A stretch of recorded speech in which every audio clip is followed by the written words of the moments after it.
Assalamualaikum warahmatullahi wabarakatuh.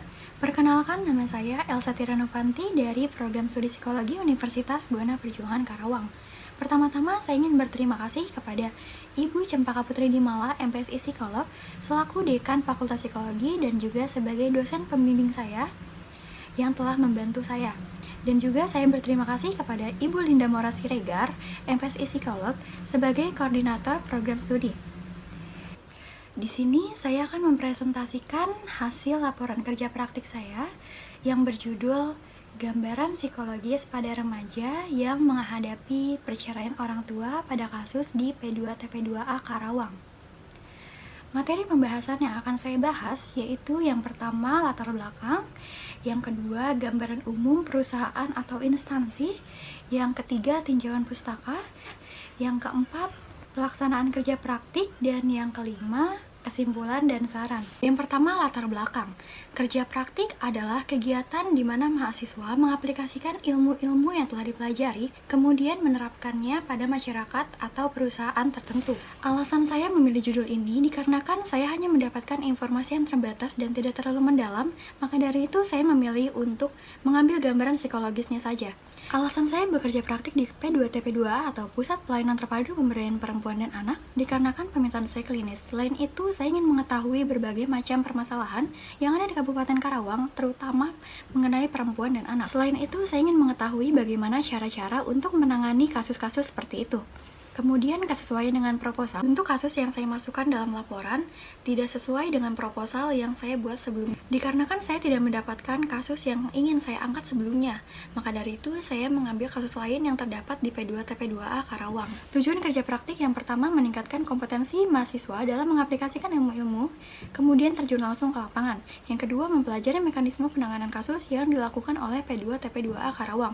Yang ketiga, mempelajari sejauh mana peran lingkungan terhadap kasus-kasus seperti tindak kekerasan, pelecehan seksual, dan sebagainya. Keempat, mengembangkan kemampuan mahasiswa dalam psikoedukasi mengenai teori yang didapatkan dari perkuliahan, kemudian menyampaikannya kepada masyarakat. Selanjutnya, waktu dan prosedur. Kerja praktik dilaksanakan dari tanggal 3 Februari sampai dengan tanggal 6 Maret 2020. Adapun tahapannya yaitu, yang pertama, adaptasi dengan lingkungan, yang kedua, menggali dan mengidentifikasi informasi, yang ketiga, menganalisa data, yang keempat, melakukan pendampingan, dan yang kelima, menyusun laporan. P2TP2A atau Pusat Pelayanan Terpadu Pemberdayaan Perempuan dan Anak adalah kegiatan terpadu yang didirikan oleh Kementerian Pemberdayaan Perempuan dan Perlindungan Anak yang melayani pelayanan bagi masyarakat Indonesia, terutama mengenai perempuan dan anak. Kemudian, P2TP2A beralamat di Jalan Jenderal Ahmad Yani nomor 10, Kompleks Islamic Center Karawang. Pada tahun 2007, di Kabupaten Karawang terdapat kasus tindak perdagangan manusia menunjukkan peningkatan yang cukup tinggi. Sebanyak 15 kecamatan yang masuk kepada kecamatan yang rentan terhadap human trafficking. Korbannya adalah perempuan dan anak-anak yang dipekerjakan di tempat prostitusi, pengemis, dan sebagainya. Maka dari itu, pemerintah Kabupaten Karawang membentuk P2TP2A. Kemudian, tugas pokok dan fungsi. Tugas pokok P2TP2A Karawang yaitu merupakan wadah pelayanan pemberdayaan perempuan dan perlindungan anak yang berbasis masyarakat. Kemudian tugas fungsinya, P2TP2A memfasilitasi penyediaan berbagai pelayanan untuk masyarakat baik fisik maupun non-fisik, meliputi informasi, rujukan, konseling, keterampilan, dan kegiatan-kegiatan lainnya. Tinjauan pustaka remaja. Harlock menyebutkan bahwa masa remaja sering diibaratkan sebagai masa storm dan stres, masa transisi baik secara fisik maupun psikologis dari masa anak-anak sampai dewasa.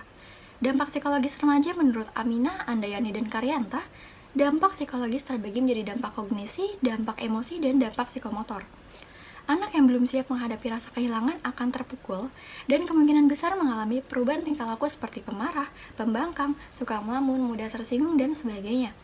Widya Stuti dan kawan-kawan menjelaskan tentang perubahan kejiwaan pada masa remaja, yakni perubahan emosi, sensitif misalnya mudah menangis, cemas, frustasi, mudah bereaksi agresif terhadap gangguan atau rangsangan luar yang mempengaruhinya, kecenderungan tidak patuh pada orang tua.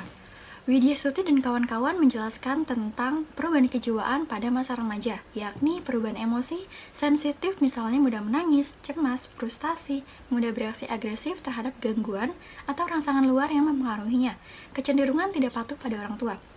Selanjutnya, perkembangan intelijensinya cenderung mengembangkan cara berpikir abstrak, suka memberi kritik, dan cenderung ingin mengetahui hal-hal baru.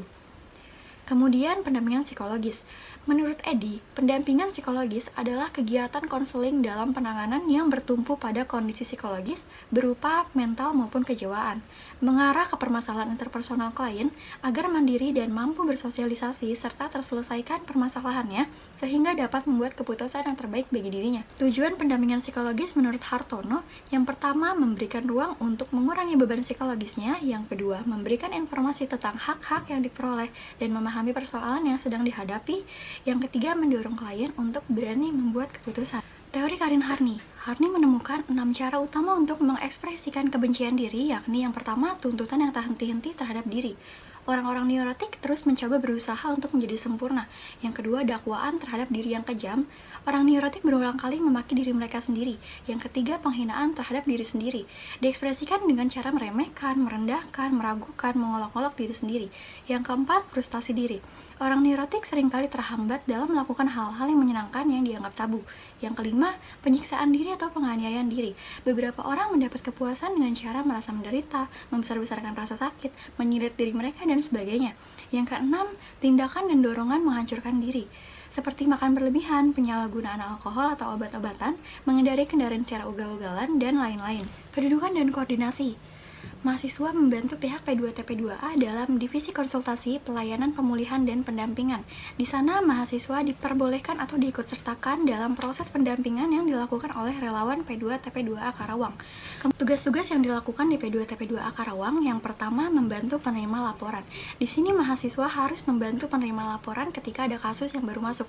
Kemudian, diskusi mengenai kasus-kasus yang ada di P2TP2A Karawang, didampingi dengan Ibu Haji Widiani selaku pembimbing lapangan kami. Selanjutnya mengikuti rapat mingguan di kecamatan. Di sini kami dibagi menjadi 6 kelompok, yaitu 6 kecamatan, kemudian pergi ke sana bersama pihak DP3A.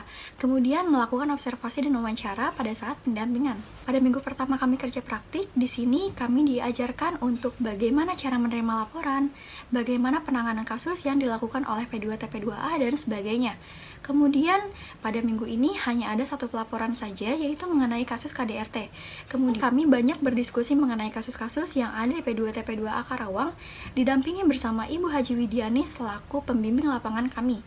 Kemudian pada minggu kedua, datang tamu dari Radar Karawang, kemudian mewawancarai beberapa mahasiswa dari kami untuk dijadikannya berita. Kemudian mahasiswa lain menerima tamu dari P2TP2A Sleman yang saat ini sedang ditugaskan di Lapas Karawang. Kemudian kami mengikuti rapat mingguan di kecamatan. Di sini kami dibagi menjadi 6 kelompok dan menjadi 6 kecamatan. Kami pergi ke sana bersama pihak DP3A. Kemudian pada minggu ketiga, saya membantu Ibu Haji Widiani selaku pembimbing lapangan untuk menjaga piket di Geraha KIIC Karawang. Kemudian di sini kami menerima laporan seorang anak hilang. Selanjutnya pada hari berikutnya, orang tua dari anak tersebut mendatangi pihak P2TP2A untuk melakukan klarifikasi. Kemudian pada minggu keempat, di sini kami beberapa mahasiswa mengikuti pendampingan yang dilakukan oleh relawan P2TP2A Karawang. Kami juga mengikuti senam pagi di lapangan Karangpawitan. Kemudian, ini kami berdiskusi bersama pihak administrasi P2TP2A mengenai pendampingan dan lain-lain agar kami lebih paham. Kemudian pada minggu kelima, di sini adalah minggu terakhir kami bekerja praktik. Di sini beberapa mahasiswa lainnya melakukan pendampingan pada kasus-kasus yang terdapat di P2TP2A Karawang bersama relawan P2TP2A Karawang. Kemudian kami di minggu ini sembari mengerjakan laporan kerja praktik di sana. Permasalahan yang saya dapatkan dari kasus di P2TP2A yaitu seorang anak remaja berusia 16 tahun. Beliau adalah salah satu murid di salah satu sekolah negeri di Karawang. Kedua orang tuanya bercerai akibat perselingkuhan yang dilakukan oleh ibundanya. Perselingkuhan tersebut terjadi dikarenakan sang ayah yang sudah pensiun dan tidak bisa memberikan nafkah, dan beliau tidak bisa memenuhi kebutuhan ekonomi dan juga biologis untuk ibundanya. Dampak psikologis yang terjadi pada subjek yaitu ia sering murung, mudah putus asa, merasa mudah sensitif yaitu mudah menangis, dan juga ia sering melakukan tindakan melukai diri. Tindakan melukai diri yang ia lakukan yaitu dengan cara membenturkan kepalanya ke tembok. Selain itu, ia pernah melakukan percobaan bunuh diri, yaitu dengan cara menaikkan gas pada saat mengendarai motor, kemudian beliau menabrakkan dirinya pada pohon. Perselingkuhan ini membuat subjek merasa stres terhadap kehidupannya. Stres ini berdampak pada proses akademiknya, yaitu nilai prestasinya yang menurun, Kemudian, ia merasa tidak bersemangat untuk sekolah karena selalu mengingat perselingkuhan tersebut. Selain itu, ia mempunyai seorang adik yang selalu diunggul-unggulkan di hadapan pria tersebut. Subjek merasa tertekan dan ia merasa tidak dianggap. Kemudian, ia ingin diperhatikan oleh ibundanya dan ingin dimanja, tetapi ibundanya tidak memberikan hal tersebut. Kemudian, subjek bercerita bahwa alasan utama dia ingin melakukan percobaan bunuh diri dikarenakan ia ingin menarik perhatian ibundanya. Dikarenakan ibundanya tidak pernah memperhatikan subjek, maka dari itu ia mencari perhatian dengan cara melakukan percobaan bunuh diri. Subjek berasumsi bahwa ketika ia meninggal, maka ibundanya akan memperhatikan dia dan dapat menangisinya. Subjek bercerita bahwa kedua orang tuanya memang dari awal tidak direstui. Kedua orang tuanya seringkali bertengkar di hadapan subjek dan juga adiknya. Solusi dan saran.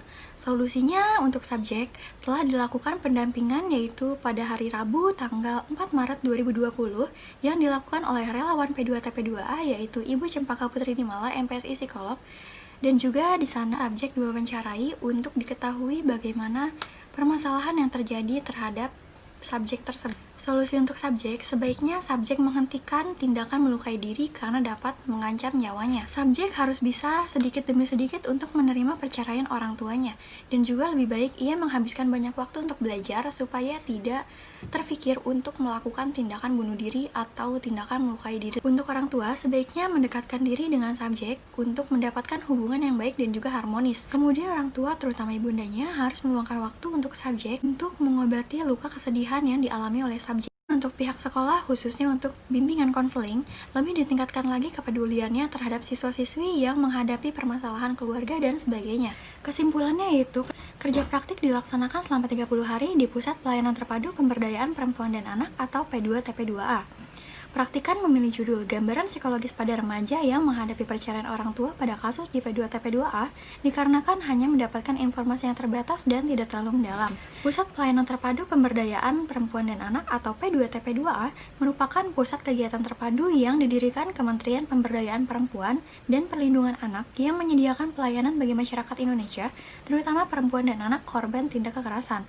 Harlock menyebutkan bahwa masa remaja sering diibaratkan sebagai masa storm dan stres, masa transisi baik secara fisik maupun psikologis dari masa anak-anak sampai menuju dewasa. Kasus yang praktikan dapatkan dari P2TP2A adalah seorang remaja perempuan yang merasa stres mengenai orang tuanya yang berselingkuh dan bercerai. Kemudian remaja tersebut mengalami banyak dampak yang terjadi pada dirinya dan melakukan tindakan melukai diri secara berulang kali. Saran bagi perusahaan yaitu sebaiknya P2TP2A menambah relawan yang bertugas untuk P2TP2A dan segera menyelesaikan kasus-kasus yang ada di P2TP2A.